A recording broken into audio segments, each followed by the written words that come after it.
Bu hafta Siverek'imizi Şanlıurfa'ya ve Diyarbakır'a bağlayan yolun yaşatmış olduğu mağduriyetleri gündeme getireceğiz. Var ya pır tehlikeli, özellikle pır karabalıktı bu.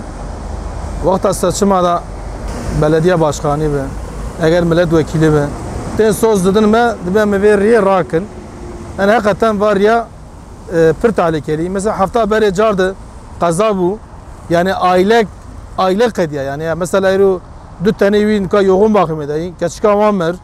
Yani em dixwazin veriye çare kecira bibin. Yani em jimezine xu ya dixwazin.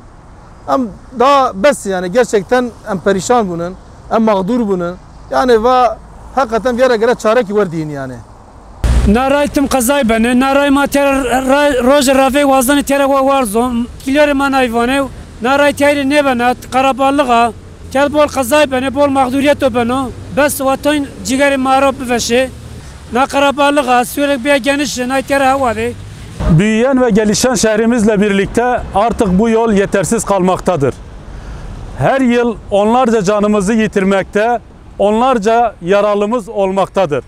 Her seçim döneminde burasının çevre yolu olarak düzenleneceği vaatleri verilmekte.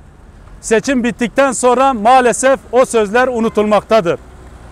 Hüdapar olarak yetkililere çağrımız verilen sözlerin bir an önce tutulması, çevre yolunun yapılmasını talep ediyoruz.